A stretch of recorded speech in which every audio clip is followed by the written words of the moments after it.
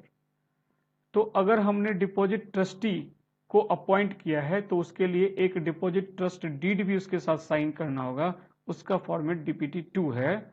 और ये signature issue करने से, सर्कुलर इशू करने से कम 7 डेज पहले हो जाना है। ये सब कुछ अगर आपने तैयारी कर लिया, कहने का मतलब डीपीटी 1 का ड्राफ्ट बन गया, क्रेडिट रेटिंग एजेंसी के साथ बात हो गई, इंश्योरेंस कंपनी को आप अपॉइंट कर लिया, डिपॉजिट ट्रस्टी का नाम फाइनल हो गया, डिपॉजिट ट्रस्ट डीड हम लोगों का फॉर्मेट बन के तैयार हो गया है, तो हम लोग एक दूसरी बोर्ड मीटिंग करेंगे। इस बार उन सबों का नाम उसमें लिखकर डीपीटी 1 को फाइनलाइज कराएंगे, इस बार उसका अप्रूवल ले लेंगे। बोर्ड इसको जैसे ही अप्रूव कर देगा, इसके बाद शेयर होल्डर्स का अप्रूवल चाहिए होगा। तो call general meeting, general meeting में इस बार ओआर की जरूरत है, ऑर्डिनरी रेजोल्यूशन से ही इसके ऊपर शेयर होल्डर्स का परमिशन मिल जाएगा। लेकिन अगर हम लोगों का अमाउंट ऑफ डिपॉजिट्स, हमारी बोरोइंग लिमिट, आपको याद है ना 181C के अंदर हम लोगों को बोरोइंग लिमिट जैसे एक्सीड होता है तो एसआर की जरूरत पड़ती थी, याद आ गया ना आपको। चैप्टर 5 में हमने इस चीज को सीखा था, आपको अच्छे से याद होना चाहिए सब। क्यों, याद आ गया ना। तो अगर ये सब कुछ ऐसी बात है तो हम लोगों को एक एसआर पास करना पड़ता था। जैसे ही paid up share capital plus free reserves plus securities premium के को क्रॉस करते थे, तो अगर हमारा बोरोइंग्स उस लिमिट को क्रॉस कर रहा है तब ओआर से काम नहीं चलेगा, तब हम लोगों को एक एसआर की जरूरत होगी और उसके बाद एक एमजीटी 14 भी फाइल करनी होती है विद इन 30 डेज। हाँ सर, याद आया, ये बात तो याद आएगा।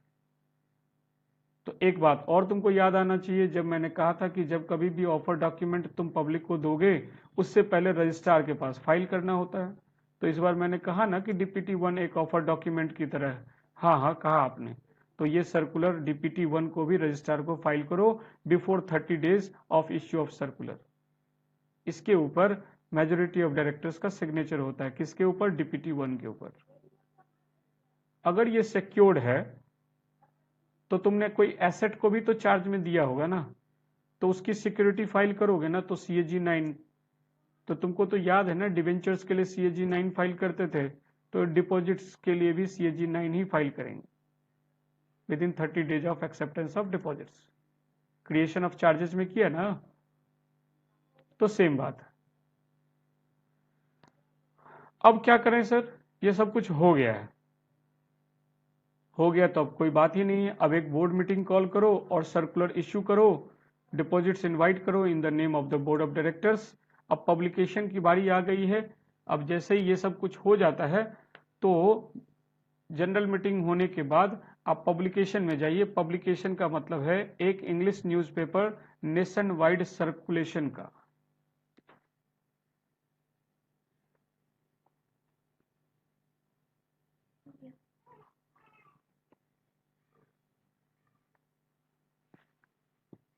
न्यूज़पेपर का अलग अलग टाइप का सर्कुलेशन आता है।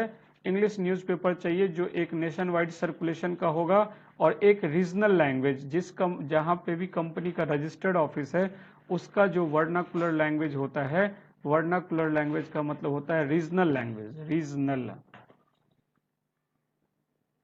मैं अगर बात करता हूं कि अगर आसाम में कंपनी है तो उसका रजिस्टर्ड ऑफिस अगर आसाम गुवाहाटी में होगा तो वहां पे असमीज उसका रीजनल लैंग्वेज होगा। इन दोनों न्यूज़पेपर में कम से कम एक एक न्यूज़पेपर में उसको पब्लिश कराना होगा। एक बात, सारे मेंबर्स को सर्कुलेट करना होगा, डिस्पैच करना होगा, अलग अलग प्रिंट मीडिया से, न्यूज़ इलेक्ट्रॉनिक मीडिया से इसको पब्लिश करना होगा। अगर आपका पब्लिकेशन न्यूज़पेपर पब्लिकेशन का डेट अलग है और डिस्पैच का डेट अलग है तो दो अलग अलग डेट मानेंगे, date of issue of advertisement and date of issue of circular.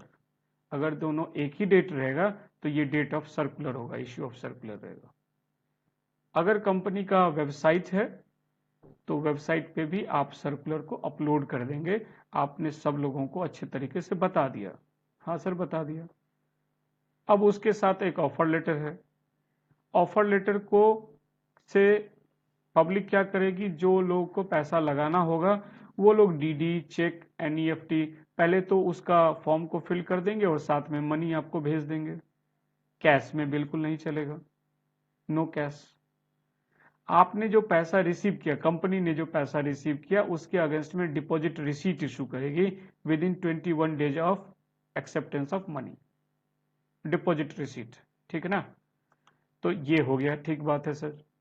अब अगर क्या एक ही डिपॉजिट होल्डर होगा या ज्वाइंट डिपॉजिट होल्डर हो सकता है? ज्वाइंट डिपॉजिट होल्डर हो सकते हैं, लेकिन एक जो एप्लीकेशन होगा उसमें 3 से ज्यादा नाम नहीं होगा, लेकिन एक नॉमिनी जरूर रहेगा। इंटरेस्ट रेट कितना ऑफर करेंगे ये सब कुछ रिजर्व बैंक ऑफ इंडिया का गाइडलाइन है, उसके हिसाब से होगा। हम लोग क्या ब्रोकर्स भी रख सकते हैं जिसके थ्रू अपन डिपॉजिट्स को पब्लिक में सर्कुलेट कराएं? हाँ, रख सकते हैं। उसका ब्रोकरेज कितना होगा ये भी रिजर्व बैंक ऑफ इंडिया का रेगुलेशन हमको गाइड करेगा। ठीक है, एक बार आप सर्कुलर इशू कर दीजिए, उसके बाद आप उसके टर्म्स कंडीशन में कोई चेंज नहीं कर सकते। कंपनी को एक रजिस्टर ऑफ डिपॉजिट्स भी मेंशन करना है, मेंटेन करना है। इसका फॉर्मेट कंपनीज एक्ट में नहीं दिया गया है, आपको उसका कंटेंट बताया गया है। आप पूरी डिटेल के साथ एक रजिस्टर मेंटेन करना। ओके सर, ठीक बात। कितने दिनों के लिए डिपॉजिट्स एक्सेप्ट कर सकते? ये शॉर्ट टर्म भी होता है, लॉन्ग टर्म भी होता है। आप 6 मंथ से लेके 36 मंथ तक के टाइम पीरियड का डिपॉजिट्स ले सकते हैं, इशू कर सकते हैं। क्या 6 मंथ से कम वाला कर सकते हो? अर्जेंट रिक्वायरमेंट रहेगा तो 3 महीने वाला कर सकते हो, 3 महीने से नीचे नहीं जाओगे, लेकिन इसमें भी एक लिमिट है, कैप है। 10% से, टोटल का 10% ही तुम 3 महीने तक के लिए इशू कर सकते हो, 6 से 3 मंथ्स के बीच का। ठीक है, अब हम लोगों को कुछ कंप्लाइंस करना है। तो कंप्लाइंस क्या है? अब आपको एक डिपॉजिट रिपेमेंट रिजर्व अकाउंट, एक इन्वेस्टमेंट अकाउंट ओपन करना है, और उस इन्वेस्टमेंट अकाउंट में पैसे आपको जमा कराने हैं। कहां पे? किसी भी शेड्यूल्ड बैंक में। कब कराने हैं और कितने कराने हैं? कब कराना है तो वो मैं बता देता हूं आपको। साल का शुरुआत का पहला 30 दिन में, 30 अप्रैल तक ही आपको कराना है। कितना पैसा कराना है? एंड पे, ईयर एंड पे, जो 31 मार्च ऑफ नेक्स्ट ईयर पे जितना डिपॉजिट से मैच्योर हो रहा होगा, उसका कम से कम 25% पैसा आपको जमा करा देना है। डिपॉजिट रिपेमेंट इन्वेस्टमेंट अकाउंट जो रहेगा ना, रिजर्व अकाउंट जो है उसमें। और एक रिटर्न फाइल करनी है रजिस्ट्रार को। ये रिटर्न का डेट क्या रहता है सर? इस रिटर्न का डेट रहता है 30 जून तक आपको फाइल करनी रहती है। 30 जून के पहले भी कर सकते हो, 1 अप्रैल से 30 जून के बीच में कभी भी कर सकते हो। इसका कोई फॉर्मेट है? हाँ, डीपीटी 3 है। इसमें क्या क्या डिटेल दी जाती है? कंपनीज को दोनों तरह की डिटेल मांगी गई है। एक वो डिटेल जो डिपॉजिट्स में आपने पैसा एक्सेप्ट किया वो भी, और जो डिपॉजिट्स नहीं है वो कौन सी लिस्ट है? वो 21C है, जो शुरुआत में हमने सीखा था। राइट। इंश्योरेंस के बारे में थोड़ा डिटेल में बता देना चाहता हूं। इंश्योरेंस और सिक्योरिटी ये बहुत इंपॉर्टेंट एस्पेक्ट है। हमने कहा था कि हमको एक इंश्योरेंस कंपनी के साथ, एजेंसी से बात करनी होगी, उसके साथ एक कॉन्ट्रैक्ट करना होगा। क्या ये मैंडेटरी है? हाँ, मैंडेटरी है। कब तक कर लेना होता है? सर्कुलर इशू करने से 30 दिन पहले ही, कम से कम 30 दिन पहले। इंश्योरेंस का क्या काम होता है? जब कंपनी टाइम पे डिपॉजिट्स रिपेमेंट नहीं कर पाएगा, डिफॉल्ट करेगा, तो इंश्योरेंस एजेंसी से जो इंश्योरेंस ले रखा है वो करेगा उसका पेमेंट। क्या पूरा पूरा पेमेंट करेगा? नहीं, 20,000 तक ही करेगा। अगर तो आपका इंटरेस्ट का अमाउंट या प्रिंसिपल का अमाउंट 20,000 तक है तो जितना रहेगा सब कर देगा, और अगर 20,000 से ज्यादा है तो जितना एक्स्ट्रा वाला पोर्शन रहेगा वो कंपनी की जिम्मेदारी है। कंपनी की जिम्मेदारी में भी मैं एक एक्स्ट्रा बात बता रहा हूं। हम लोग तो सिक्योर्ड कर रखे हैं ना डिपॉजिट्स को, तो सिक्योरिटी उसके ऊपर ऑलरेडी बनी हुई है। तो जितना एक्स्ट्रा वाला पोर्शन है उसको हम लोग सिक्योर्ड कर देंगे। उतना अमाउंट और उसके ऊपर होने वाला इंटरेस्ट, इन दोनों को हम लोग, जो इंश्योरेंस कवर में कवर्ड नहीं हुआ उसके लिए सिक्योरिटी क्रिएट कर देंगे, और सिक्योरिटी में कोई भी इंटेंजिबल एसेट्स नहीं लिया जाएगा। इंटेंजिबल एसेट्स तो समझते ना? इंटेंजिबल एसेट्स होता है जैसे पेटेंट, ट्रेडमार्क, कॉपीराइट, ये सब इंटेंजिबल एसेट्स। इसके ऊपर नहीं, टेंजिबल, प्लांट, मशीनरी, ये सब। ये जो एसेट रहेगा उस एसेट का वैल्यूएशन कौन करेगा? उसका वैल्यूएशन 247 याद आया, रजिस्टर्ड वैल्यूअर। चैप्टर नंबर 17 में रजिस्टर्ड वैल्यूअर का बात किया था। सो सेक्शन 247 जो चैप्टर 17 है वो रजिस्टर्ड वैल्यूअर की बात करता था, और जब कभी भी सिक्योरिटीज के या एसेट के वैल्यूएशन की जरूरत होगी तो कंपनीज एक्ट ने स्पेशल प्रोविजन बना रखा है, रजिस्टर्ड वैल्यूअर ही उसका वैल्यूएशन सर्टिफिकेट देता है। तो वो एसेट का वैल्यूएशन रजिस्टर्ड वैल्यूअर करेगा, और वो देख लेगा कि जो सिक्योरिटी क्रिएट की गई जिस एसेट पे, उसका वैल्यूएशन कम नहीं पड़ना चाहिए। जितना भी गैप इंश्योरेंस कंपनी के बाद हो रहा है वो सारा गैप सिक्योरिटी में अटैच हो जाना चाहिए।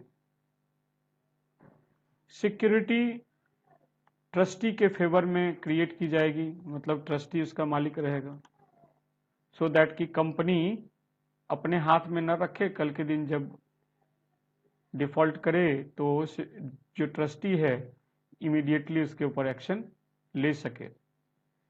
एक सेक्शन 76A की शुरुआत हम लोगों में शुरुआत में ही इसका चर्चा किया, हमने कहा कि अलग से रखा गया। कोई भी A, B, C कैपिटल में आप ऐसा देखें ना तो समझ जाएं कि ये अमेंडेड सेक्शन है, और ये अमेंडेड सेक्शन लाया गया इस पूरे जो प्रोविजन है इसको स्ट्रिंजेंट बनाने के लिए। और मैंने कहा था कि आपको इसका पनिशमेंट काफ़ी हाई है। हाँ, पनिशमेंट अच्छा खासा है। अगर कंपनी डिपॉजिट्स या उसके इंटरेस्ट के रिपेमेंट में कोई डिफॉल्ट करती है तो पेनल्टी लोअर ऑफ 1 करोड़ या ट्वाइस ऑफ डिपॉजिट्स एक्सेप्टेड। समझ रहे ना, जितना भी डिपॉजिट्स एक्सेप्ट किया उसका डबल कर लेंगे। अगर 75 लाख का किया तो उसका डबल कर लो, 1.5 करोड़ हो गया, और 1 crore which ever is lower तो 1 करोड़, और मैक्सिमम 2 करोड़ तक जाएगा। तो ये पेनल्टी कंपनी के ऊपर है। Every officer in default, company secretary भी ऑफिसर इन डिफॉल्ट हैं, डायरेक्टर्स भी ऑफिसर इन डिफॉल्ट हैं, CFO भी ऑफिसर इन डिफॉल्ट है, उनको इम्प्रिजनमेंट 7 ईयर्स का है एंड फाइन है। यूजुअली शायद इसीलिए बहुत सारी कंपनीज डिपॉजिट्स एक्सेप्ट करने के लिए प्रोविजंस लेकर नहीं आती, मतलब डिपॉजिट्स एक्सेप्टेंस में नहीं जाती है, डिपॉजिट्स इशू ही नहीं करती है। ये स्ट्रिंजेंट प्रोविजन उनको डराता है। या तो आप पूरी तरीके से अच्छे से फॉलो करें, या अगर मन में चोर अगर रहेगा कुछ, अगर चाहते हैं कि नहीं हम प्रोविजन को फॉलो नहीं करें, तो फिर ये डराता है इम्प्रिजनमेंट 7 ईयर्स एंड फाइन। सिर्फ इम्प्रिजनमेंट नहीं, उसके ऊपर से फाइन भी है 25 लाख से 2 करोड़ तक, और बोथ दोनों। और अगर ये गिल्ट प्रूव हो जाए कि उसने ये चीट किया है, मतलब नोइंगली किया है, विलफुली किया है, तो सेक्शन 447 का स्ट्रिंजेंट प्रोविजन और उसके ऊपर आ जाता है। So this was all about your chapter number 16 deposits.